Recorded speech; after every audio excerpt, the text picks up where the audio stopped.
Bonsoir, il est 22h sur ETélé. Soyez les bienvenus, nous sommes ensemble pour 2 heures d'information en direct. Retour en France et l'UMP confronté au droit d'inventaire. Un débat sur le quinquennat de Nicolas Sarkozy lancé par Jean-François Copé.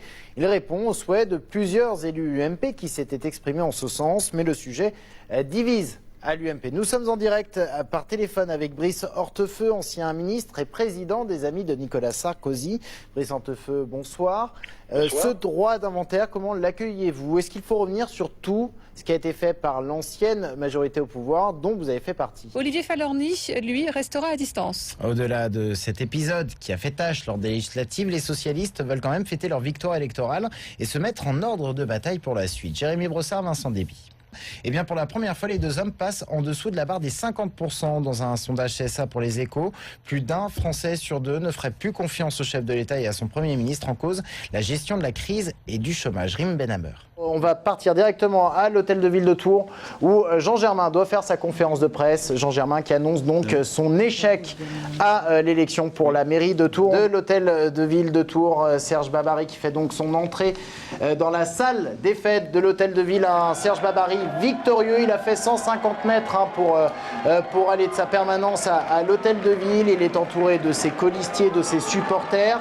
Il sera officiellement maire en fin de semaine. C'est une date importante dans l'histoire de la droite à Tours. La droite qui a réussi son pari, reprendre la ville à la gauche après 19 ans de domination socialiste. Il vient de s'exprimer, Serge Babary, avant d'entrer dans cette salle. Les électeurs ont exprimé leur volonté de changer. On a fait une bonne campagne, on avait la dynamique, on avait l'envie de gagner.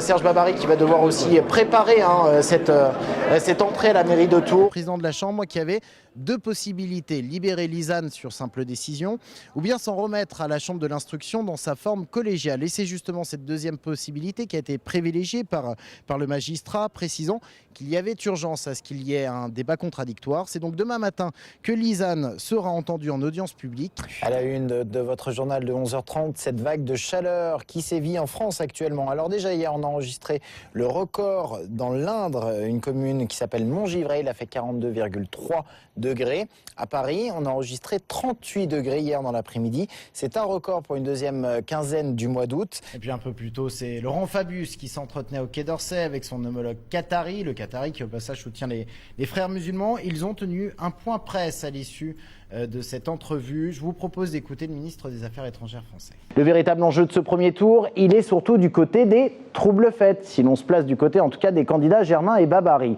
D'abord le Front National. Il y a bien une liste bleu marine, sur une terre qui n'est certes pas frontiste, mais qui, comme dans le reste de la France, a son lot de mécontents et qui pourrait faire de ces municipales un vote sanction. Non, c'est pas facile.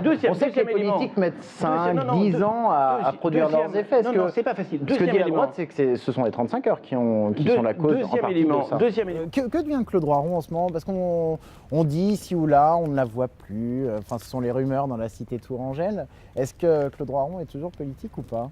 Il n'y a pas eu de personnalisation du pouvoir au Conseil général? Pas du tout. Pas du tout.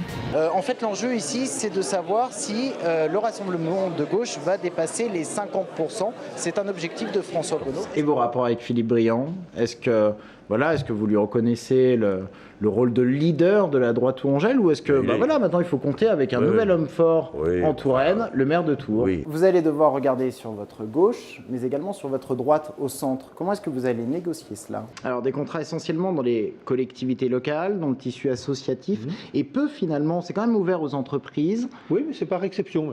C'est par exception. Je veux dire pourquoi, bien sûr.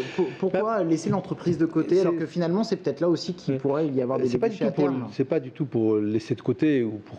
Une réforme qui est essentielle à vos yeux. Elle doit aller dans quelle direction cette réforme? À un moment, on parlait de flexi-sécurité, on a parlé aussi du contrat unique. Et dans l'actualité, l'Égypte et la mosquée Al-Fat au Caire totalement évacuées. Cet après-midi, la police a donné l'assaut contre ce siège d'islamistes. Plusieurs centaines d'entre eux s'y étaient retranchés hier soir. Des tirs ont été entendus aujourd'hui, mais pour l'heure, le calme semble être revenu. À gauche, ce rappel à l'ordre de Jean-Marc Ayrault dans le JDD. Le Premier ministre s'adresse aux membres de la majorité qui seraient tentés de voter contre le traité européen, en l'occurrence les Verts et les parlementaires de la gauche du PS. On est solidaire quand on est membre du gouvernement, a déclaré le Premier ministre. Un refus du traité déclencherait une crise européenne, a-t-il prévenu. C'est-à-dire que voilà, la mairie de Tours bascule à droite. Est-ce que vous ne craignez pas que l'ensemble de l'agglo, pour l'instant, c'est quand même parti pour avoir une dominante de droite. Est-ce que vous ne craignez pas que le Conseil général, et puis pourquoi pas la région bascule à droite? Les élections cantonales et régionales sont proches, dans un an ou peut-être deux.